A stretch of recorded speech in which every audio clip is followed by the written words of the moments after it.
At all times, the life of royalty has been surrounded by many rules and rituals.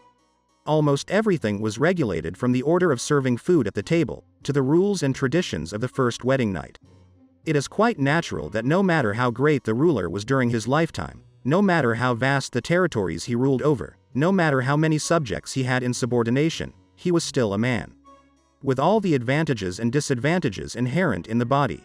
And, most likely, the greatest disadvantage of the human structure is the need to periodically remove accumulated waste products from the body. However, even in such a savory process, the august personage, king or queen, was accompanied by a special person chosen from the nobility. For this purpose, a special position was created at court, Groom of the Stool, aka Stool Groom and Senior Gentleman of the Bedchamber. And today this position will be considered on the example of the English royal court. In Europe in the Middle Ages, the position of Groom of the Stool was extremely valued. It is not surprising to see and help the king in such a savory, difficult moment. That is why, no joke, the most honorable and generous dignitaries were chosen for this position. The secret of such a complex selection lies in a very simple truth according to the legend: the king is the anointed of God, a half man, half saint on the earth. So the subjects do not need to know that the ruler is physiologically the simplest mortal. The fuller title of the post is stablemaster of the king's nearest stool. The word stool here is not accidental, because the medieval toilet, in most cases, is an ordinary hole in the floor, leading directly to a special pit cellar with filth. In some castles, the waste was directly thrown out into the street. Only the most influential people in Europe could afford to have a personal stool with a slit in it, so that they could dispose of themselves more conveniently and without dirtying their expensive clothes. But the prefix, stableman, has a complex origin and came from the early Thracian language, after which, having undergone many changes, became consonant with the French word, stableman, and so it was fixed in the world history. In such an intimate and lasting moment, a strong, unbreakable bond was established between the ruler and the personal stable boy. This is why many stablemen had great influence in the state. Is it a joke? A stable boy was a man whose duties included not only the need to entertain the king with grandiloquent conversation at the most stressful moments, but also to clean up after the ruler and wash him after what he had done. Can you imagine how much trust the ruler would have in a man who once or twice a day had his most precious possessions in his hands? Once a stableman had an organ in his hands that could continue the royal lineage, he could be trusted with absolutely anything.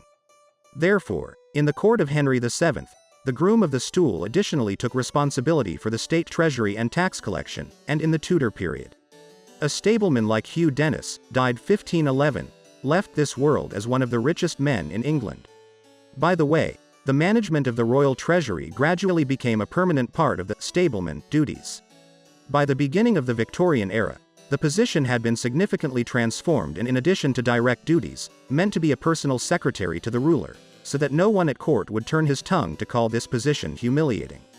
Moreover, the stableman had to be knowledgeable in medicine, as they literally monitored the state of the king's defecation. No wonder, as in modern medicine you can understand what is happening in the body by the quality of the stool. In the 16th century, England significantly influenced continental Europe. At first, the position of stableman, but with national titles, was adopted by virtually all Old World courts.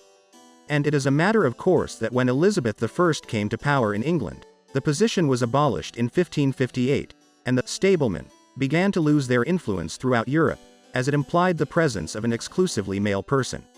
Under Elizabeth I, the position of stableman was filled by the first female chamberlain, with less influence over the Queen's entourage.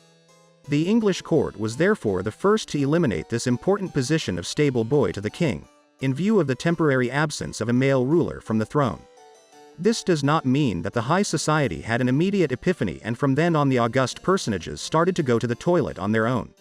Not at all. For several centuries the rulers were accompanied to the secret room by a special person ready to help in everything. But we are talking about a decrease in the level of influence on the ruler, because after Elizabeth I special people were still selected from the ranks of the nobility, but no longer had such influence on other state affairs and institutions. From about 1660 the position was merged with the position of First Gentleman, Lady of the Bedchamber, which meant that yesterday's groomsmen now fully catered for the intimate and domestic needs of the king or queen. Of course, sometimes these servants were given other duties, for example, to manage the royal wardrobe. But never before in history have stablemen achieved such influence as they did at the English court of the 15th century. It was not until Queen Victoria came to the throne in 1837 that such special people became a thing of the past, although King Albert, Victoria's husband, did employ them.